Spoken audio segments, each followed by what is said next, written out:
적당히 제가 트레이딩을 해 나가면서 그때그때 수익화를 하는 것도 좀 좋다고 생각합니다. 긍정론에 조금 무게중심이 쏠려 있긴 하지만 업계 전문가들은 1월 승인은 조금 어려울 것 같다라고 보는 경향이 있는 것 같아요.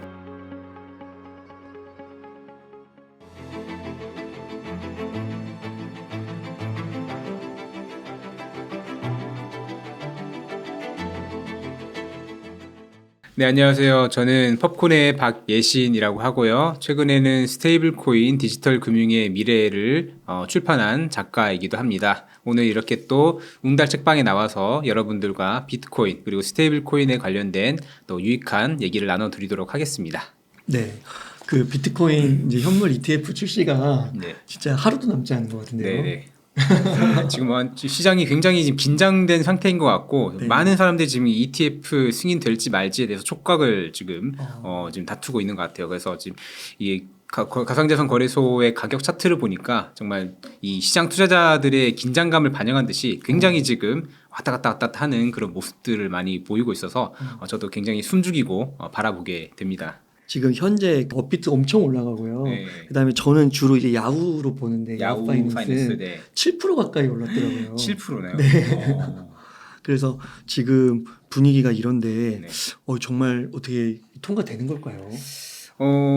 일단은 지금 촬영일 기준으로 오늘이 1월 9일인데 내일이죠. 내일 아크인베스트의 비트코인 현물 ETF가 이제 최종 승인 마감일인데 전망은 조금은 엇갈리는 느낌이 좀 있는 것 같아요. 그러니까 네. 긍정론과 부정론이 비율로 따지면 한 70대 30 정도로 있는 것 같은데 일단은 그 긍정론의 입장을 살짝 말씀드리면은 지난해죠. 그레이스케일의 소송에서 SEC가 완패를 했지 않았습니까? 그러다 보니까 지금 SEC가 코너에 몰려 있고 더 이상 비트코인 현물 ETF를 불허할 뚜렷한 명분이 없다라는 게 지금 업계의 의견인 것 같습니다. 그래서 이번에 또 거부를 해버리면은 SEC가 소송에 또 직면을 하게 되지 않습니까? 그런 부분 때문에 이번에는 통과가 될 것이다라고 보는 분들이 많은 것 같고, 그리고 현물 ETF를 신청한 자산운용사들이 SEC의 요구사항을 충실하게 반영을 해서 수정된 신청서를 제출했다라고 하는 점도 ETF 현물 승인에 대해서 긍정적인 기대감을 가져볼 수 있는 여지가 되는 것 같습니다. 근데 또 한편으로는 어떻게든 SEC가 거절하려면 거절할 수 있는 명분을 또 만들어낼 것이다 라는 의견도 존재는 하고 있긴 하거든요. 이 ETF 승인의 결정적인 이 투표권을 가지고 있는 SEC 의원들이 또 반가상자산 성향을 가지고 있는 민주당원들이란 얘기가 있어요. 그렇기 때문에 승인이 길게 보면 되겠지만 1월 승인은 조금 어렵지 않겠나라는 그런 의견도 존재하고 있는 것 같습니다.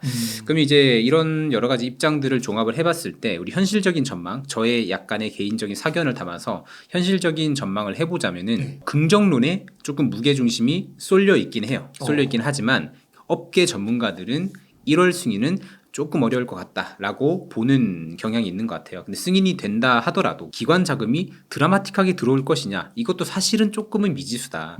왜냐하면 이 기관 자금이라고 하는 게 결국에는 일반 고객 다수의 자금이잖아요. 그 사람들이 과연 비트코인 현물에 직접 투자하는 것이 아니라 ETF 주식의 형태로 비트코인에 투자하는 사람이 많아야 기관 자금이 들어온다는 것인데 과연 많을까라는 그런 의문점이 조금 있을 수가 있는 거죠. 물론 이것도 저의 편견일 수 있고 사람들의 편견일 수 있는데 이런 거죠. 비트코인의 가치를 알아보고 투자할 사람이라면은 뭐 코인베이스든 업비트든 앱을 직접 깔아서 투자를 할 텐데 굳이 ETF 주식의 형태로 비트코인 투자하겠느냐라고 하는 것이 이제 현물 ETF에 대해서 부정적인 관점을 가지고 있는 사람들의 입장인 것 같긴 합니다. 근데 그럼에도 불구하고 이 크립토 시장이라고 하는 곳은 이런 어떤 면밀한 분석보다는 막대한 기관 자금을 대변하는 ETF라고 하는 그 상징성 자체로도 충분히 동력을 얻을 수 있는 그런 특성을 가지고 있는 시장이기 때문에 현물 ETF 승인이 된다면은 상당히 또 가격에 좋은 영향을 미칠 것이라고 생각을 합니다. 네. 그러면 저희가 이렇게 뭐 내일 뭐 일주일 이렇게 보는 게 아니라 네. 2024년을 통째로 좀 두고 네. 전망을 해본다면은 네. 좀 어떻게 보세요?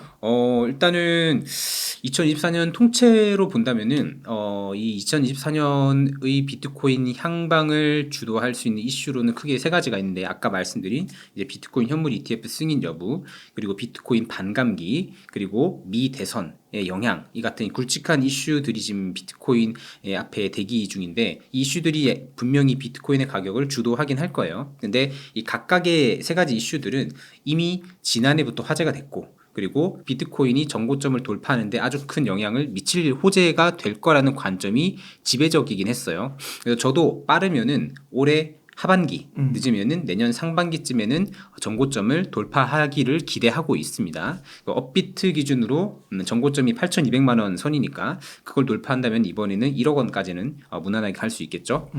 다만 직선적인 상승은 조금 기대하기 어렵지 않나라는 생각이 듭니다. 왜냐하면은 이제 대단히 제가 봤을 때는 들쭉날쭉한 장세가 올해 좀 펼쳐질 것 같아요. 이제 빠르면은 올 상반기에 이제 미국에서 경기 침체 신호가 본격화할 거라는 전망들이 좀 제기가 되고 있는데, 금리 인상에 따른 그 효과가 사실 바로 즉각 나타나는 것이 아니라 시차를 두고 나타나는데요. 그게 올해가 될 거라는 전망들이 또 경제 전문가들의 전망이 또 있습니다. 그렇기 때문에 올해 상반기에는 아마 그러한 이슈들로 인해서 조금 비트코인 가격에 부정적인 영향을 미칠 수 있는 일들이 벌어질 수 있을 것 같긴 하고, 그렇기 때문에 올해 하반기에 미국 대선과 맞물려서 또 금리 인하에 대한 어떤 압력들이 또 연준에 제기가 되면서 이 금리 인하로 조금씩 이어질 수 있는 여지가 되지 않을까. 그리고 올해 3회의 금리 인하가 예정이 되어 있기도 하죠. 그래서 하반기쯤에는 다시 상승 동력을 얻을 수 있지 않을까라는 생각을 합니다. 그래서 이러한 어떤 다소 무거운 분위기 속에서 비트코인이 이제 여러 가지 이벤트를 앞두고 있는데 ETF가 승인이 된다면은 일부 차익 실현 매물은 나오겠지만 그래도 동력을 좀 얻을 것 같긴 해요. 그러다가 경기 침체 신호가 온다면은 비트코인 가격이 약간 하향 조정을 받을 것 같고, 반감기 이후에 다시 서서히 상승 탄력을 받다가 하반기에 금리 인하 그리고 미국 대선 효과로 인해서 껑충 뛰는 그런 그림이 그려지지 않을까라고 생각을 합니다. 그 미국 대선은 네. 호재예요.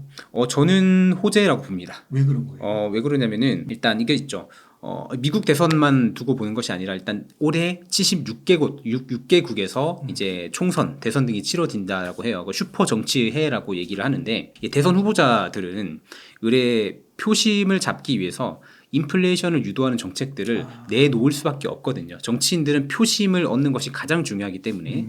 그리고 미국 같은 경우는 특히 그것도 있죠.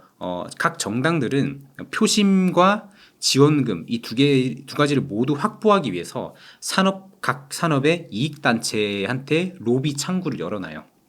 네. 이 로비 산업이라는 게 미국에서 되게 큰 산업인데, 예를 들면 미국의 유명한 협회 중에 총기협회 NRA라고 해서 내셔널 라이플 어소시에이션이라고 하고 있죠.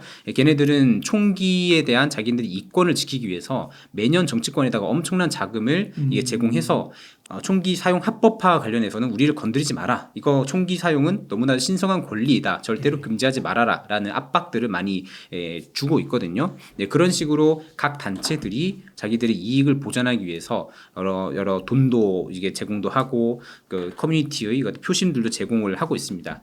근데 이게 가상자산 업계도 마찬가지거든요. 가상자산 업체들도 이 로비스트들을 고용을 해가지고 기금을 전달한다거나 잠재적인 표심을 제공하는 거죠. 그러다 보니까 이제 미국 정치인 정당들 중에서 크립토에 친화적인 사람들한테 가가지고 로비스트를 통해 가지고 로비를 막 하는 거예요. 우리가 이거 지원해줄게, 스폰서 제공해줄게, 우리 산업에 유리한 정책들 좀 발의해줘, 만들어줘라고 이렇게 서포트를 합니다. 그런 것들 때문에 이제 아마 하반기에 그런 여러 이슈들이 맞물려서 가격에 긍정적인 영향을 미치지 않을까라는 생각이 듭니다. 그리고 이미 지난해 3분기 말까지 코인베이스, 크립토닷컴, 바이낸스 등이 이미 1896만 달러, 한화로는 250억 원을 로비한 데 지출을 했다고 하죠. 그런 것들이 분명히 직간접적으로 비트코인을 비롯한 크립토 가격에 좋은 영향을 끼칠 것이다 라고 저는 생각을 합니다. 그러면은 뭐 늦어도 뭐 내년 초까지는 네. 1억 원 정도는 무난하다. 1억 원까지는 모멘텀을 계속 받을 수 있을 것 같아요. 다만 상반기는 조금 들쭉날쭉 하는데 하반기 들어서면서부터는 조금 이렇게 상승 탄력을 강하게 받지 않겠나라는 그런 생각을 합니다. 그래도 지금 거의 6천만 원 선이니까 네. 어휴, 그래 거의 2배 육박하는 네, 거예요. 사실 1억까지 얼마 남지 않았어요. 근데 진짜 많이 올랐잖아요. 네, 많이 작년부터. 올랐죠. 네. 그런데도 아직 또 2배는 더 갈 수 있는 여력이 네. 약 2배 남아 있다고 봐야겠네요. 약 2배까지는 전 남아 있다고 보고 있습니다. 그렇군요. 그러면 한편으로 네. 그 외국에도 보니까 그 기관들이 많잖아요. 자산운용사들 네. 가격 예측을 할 때 되게 다양하더라고요. 뭐 네. 6만 불부터 막 심지어 무슨 뭐 10만 불도 있고 네. 50만 불도 있고 막 그러더라고요. 네. 이렇게 차이가 좀 많이 나는 이유는 네. 뭐라고 보시는지 궁금하고 50만 불 막 30만 불 이런 전망은 좀 어떻게 생각하세요? 글쎄요, 좀 어려운 질문이긴 한데 네. 일단 각 그런 자산운용사들이나 그런 기관들이 어떤 예측성 발언을 할 때는 항상 저는 그들의 의중을 살펴봐야 된다라고 생각해요. 왜 그런 예측성 발언들을 할까? 네. 그 여러 자산운용사들이 있겠지만 자산운용사들이 분명히 원하는 게 있고 그들의 이익에 부합하기 때문에 그런 예측들을 하는 것이거든요. 그리고 많은 리테일 고객들은 다른 애가 아니라 유명한 자산운용사들이 저런 발언을 했다? 분명히 이유가 있을 것이다. 전문가가 저렇게 얘기했으니 분명히 뭔가 이유가 있지 않을까라고 생각해서 매수를 하는 그런 부분들 분명히 있고 그런 것들을 자산운용사들도 다 알고 있는 거예요. 자기들의 발언의 파워가 굉장히 세다라는 것, 이것이 시장 가격에 영향을 미칠 수 있다는 것을 이미 알기 때문에 그런 어느 정도 자기들에게 도움이 될 수 있는 이익을 기대하고서 그런 비트코인 몇 억 간다 이런 예측들을 한다고 저는 생각을 해요. 아닐 수도 있겠지만 그런 비트코인 현물 ETF도 이제 자산운용사들이 여러 곳이 신청을 했고 또